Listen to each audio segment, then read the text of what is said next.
With that, ladies and gentlemen, the next session is quite interesting topic. Well, it's about keeping your lungs young, what to know and what to do exactly. And to take the session, we are honored to have Dr. Keerat Kaur Sibia, ladies and gentlemen, here with us. Well, she is MBBS, MG, and certified in allergy specialist and in sleep medicine. She's expert. So please, over to you, ma'am. After such a insightful session, I could see the questions which were coming. Throughout the morning, I've been noticing the questions. And then there are some things which were highlighted when Dr. Samantha said, why the pulmonologist only has the pulmonary function testing. I think the reason is because the pulmonologist will interpret it for you.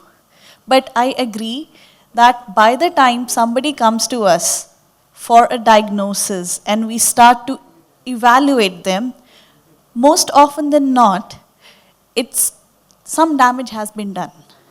And all of it may not be reversible.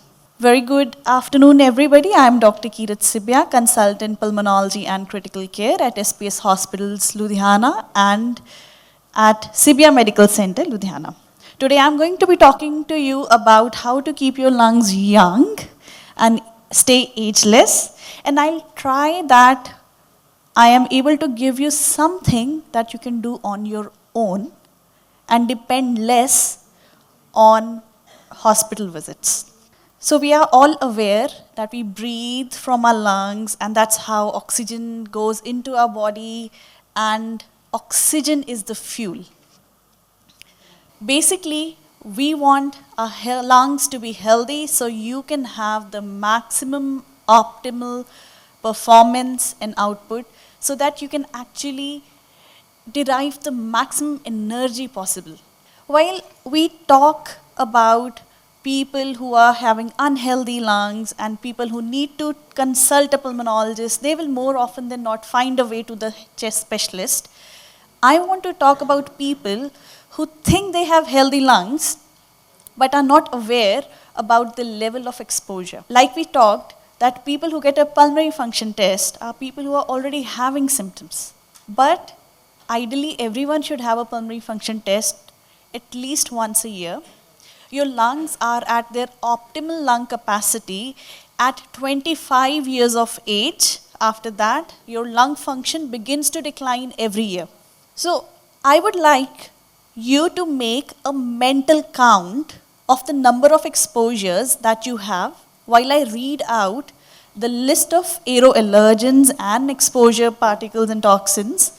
So please have a mental count for yourself. Do you smoke? Or do you have exposure to somebody who smokes around you?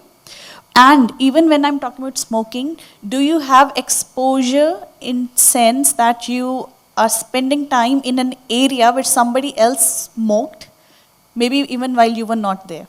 Exposure to vehicular emissions. Do you think you have exposure to vehicular emissions? I believe people who are staying in Delhi cannot deny that.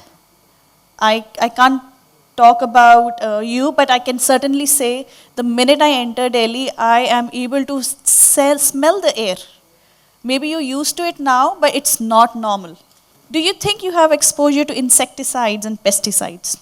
You may think only you are having exposure in terms of the food that is sprayed with pesticides, but think of the gardens around you. They are also receiving, you also spraying insecticides there. You're also spraying termite treatment in the house. So these are all again exposures. Exposure to incense sticks. Exposure to fragrance diffusers. You'll find so many of these in this hotel also. Exposure to air fresheners. Exposure to paints and varnishes. Varnishes have formaldehyde, which is a class 1 carcinogen. It's a proven cancer-causing agent. Exposure to mosquito repellents. We all have a mosquito repellent in the room. The hotel has been very kind to provide All Out and Mortein. Very helpful indeed, but doesn't mean that our exposure, it is good for our lungs. Exposure to kitchen fumes. Here I would like to particularly point out, do not think that if you're not using biomass fuel, then the kitchen fumes are harmless. The person who's spending most time in the kitchen is at risk of kitchen fumes. Household chemical fumes, cleaners, solvents, mold, mildew, dry cleaning agents. Is there anybody in this room who doesn't have exposure to any one of these? Not a single of these. No exposure. And I'm just getting started. Hot tubs, saunas, they harbor certain kinds of bacteria, certain kinds of fungi, which are very, very highly allergenic. Leather upholstery, exposure to closed attics, basements, or people living in underground areas. Building a basement in your house, please do not use it for residence. It should not be a children's room. It should not even be your cook's room. No person should be living there. Please use it as a storage if you may, or make a parking.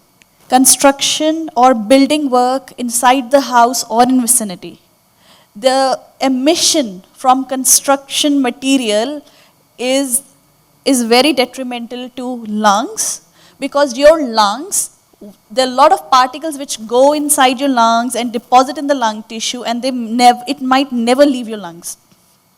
I'll quickly move forward. Exposure to composting pile in the vicinity, flooding in house or nearby, flooding ever in the house, carpets, water damage on walls, ceiling, or furniture. Then fish tank, having a fish tank in the house, humidifiers, sprinklers, bird feather decorations, jewelry, headgear, damp closed areas, asbestos containing insulation and fire retardant material, furniture and paneling made of paneled wood, glues and resins, coating and cleaning agents, unclean fans, ventilators, and air ducts.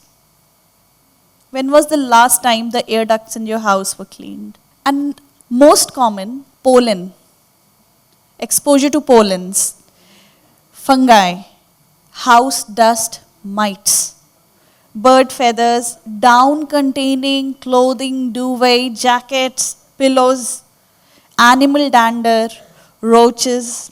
These are just few of the allergens that I've just touched upon. And when I say that, I feel the need to emphasize that allergy, chronic inflammation, exposure to allergens, even in small dose, on a long-term basis is going to cause chronic inflammation, and the resulting lung damage, by the time you identify it, it may be too late to rectify. Unfortunately, I have a patient who recently came from Canada. He was using a very expensive goose feather duvet. And he came to me not with some regular allergy or some small complaints. He came to me when he has already been referred for a lung transplant by the Canadian government.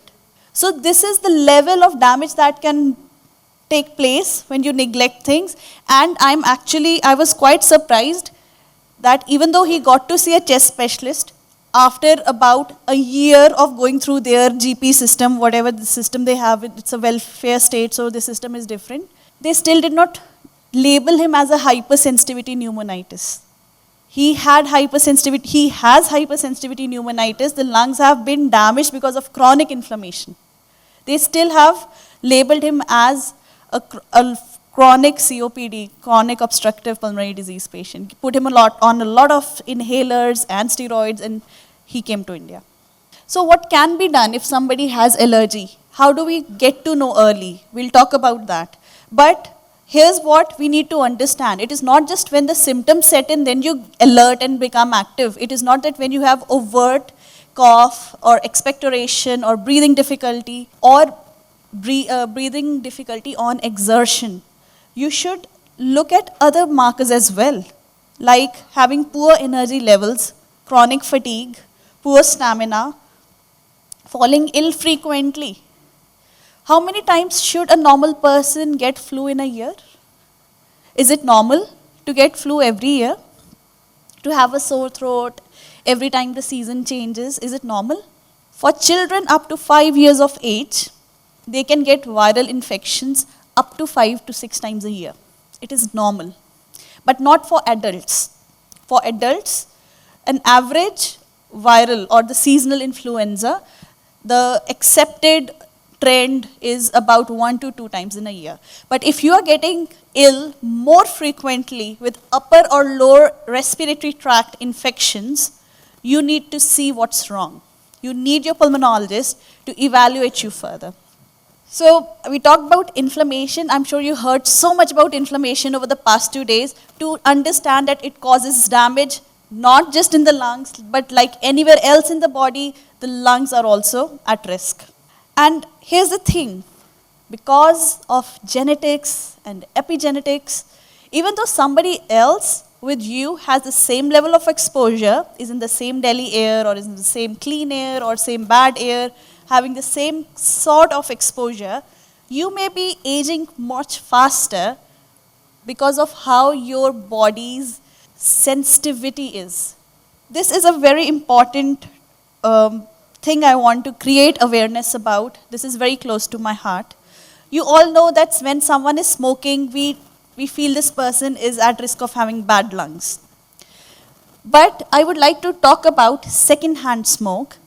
That is, if somebody is smoking and you just join them, somebody is smoking and you join them, say in the restaurant, in the bar, or in, say it's a work break, somebody is out for a smoke and you are just standing with him or her and talking to them, you are also at risk because what they are smoking, the smoke is going to affect you. I think enough awareness about that is already there. It is already understood that people who have children living in with parents who smoke, the children have a lot of health issues, asthma and lung issues. But I would like to talk about third-hand smoking. Say you enter a room where somebody smoked 6 hours prior or 12 hours prior, you are still at risk of ill effects because of that smoke. And what's worse is that smoke undergoes phytochemical changes and becomes more toxic over the next 6 hours and more toxic over the next 12 to 18 hours.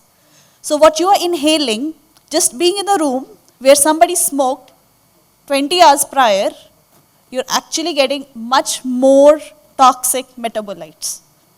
If you think you have any signs of allergy, inflammation, get tested. Get tested early because the long-term damage, all of it may not be reversible. Is smog normal? We have just made it such a casual incident or it's such a casual thing to read in the news every year. The winters are here, airlock, smog, pollution, vehicular emissions are there all around the year, but we only pay attention when there's a smog cloud. So this is a very anecdotal study, and I would really want everybody to pay some attention to this, that the famous London fog of smog of 1952, the study showed that it resulted in 3,000 excess deaths over the next 1 month following the smog. But what is more alarming or scary is that there were 12,000 excess deaths over the preceding 1 year. And they were all attributable to the smog incident. It lasted about a month, the London smog. So what can we do about this? What can we do for our lungs? How can we keep our lungs healthy? Other than getting your lungs screened annually, periodically, getting allergy tests, you can ensure that there are some things you can do at your end. Starting with ensuring good ventilation. And along with that, air exchange rates for HVAC have been mentioned, which means when you have ducts, air ducts, the air handling units, they should have at least 6 air changes per hour. Less than that is not acceptable. Using HEPA filters, these are high efficiency particulate filters. We use them even in our operation theaters. They are that effective. So please use HEPA filters. You even have add-on filters which you can add to your existing air conditioning units. Getting regular AC or air filter service, I cannot emphasize it enough. And then do track your air quality index. But how do you take decisions regarding your physical activity depending on the AQI? I'll talk about it shortly. Then certainly use cloth and mask, cloth and dust masks. Do you know in Japan, people were using masks even before COVID hit because it's a part of their culture. And I feel there's absolutely no reason why we can't adopt such good practices. I mean, I understand when I'm in a gathering with my family, I'm sitting with my family and friends over dinner, I want to interact with them, it's fine. But I see absolutely no reason why I should go to a mall and catch some flu or some infection from random people and random crowd. Talking about AQI. So, does anybody know what's today's AQI in Delhi? When was the last AQI that you noted wherever you're staying? What was the last number that comes to your mind? This is an AQI that you read. Anybody? 150. Where? In Delhi NCR. That's okay. So if you are at 150, it says it's unhealthy. 101 to 150 is unhealthy for sensitive groups. And if it is at 50 to 100, it is moderately bad, and it is, that sensitive people should consider reducing prolonged or heavy outdoor exertion. Basically, when you move out and you're walking or you're jogging or exercising, you're taking in more breaths per minute because of the increased body's oxygen demand. So you do not want to have more exertion, more activity outside when the air is bad. Similarly, it's important to talk about indoor AQI. What can you do to keep your indoor air clean? Certainly, dusting regularly, but not dry dusting. Vacuum cleaning is preferred. Identify your microenvironment. You would know what areas smell musty in the house. What are the areas which are closed and not which areas which have been shut down. Say an attic has been shut down for months. If you choose to open it, to access it, you should open it and leave it for 2 hours and not go anywhere near it. After about 2 hours and having ventilated it, only then you should enter that area. Control dampness indoors, beware of household fumes, use green cleaners, and choose low-emitting building materials and furnishing. Basically, there are volatile organic compounds, and the fumes continue to emit from the chemicals which have been used in the upholstery, in the furnishing, in the wooden paneling. So we need to be more aware about these. And when you are designing an area, say you have a PVC-based paneling, you should not apply it or use it in areas where you have direct sunlight. It will emit more of the volatile organic compounds. Indoor plants, highly recommended. There is a variety of indoor plants which will increase oxygen levels inside the area, and it is recommended for every 100 square meter, you have one indoor plant. I would like to quickly touch upon breathing exercises for the lungs. We are in India, we are in the land of yoga, and I'm sure everybody knows about pranayam and other yoga asanas which are good for your lungs. Basically, pranayam focuses on deeper breathing, deeper breaths, and also on rapid breathing. Specific yoga asanas, they help open the rib cage, increase the flexibility, stretching. Third, I'm going to quickly talk about Buteyko breathing. I'm nearly out of time, so let me just walk you through Buteyko. Buteyko breathing is a kind of breathing which was developed by Dr. Buteyko, who was from the Russia-Ukraine area. And he was consulted by Prince Charles, who's currently King Charles, when King Charles had asthma during his young age. And Dr. Buteyko was his personal physician. He helped him overcome asthma, get off inhalers, and also Buteyko breathing helps overcome anxiety attacks.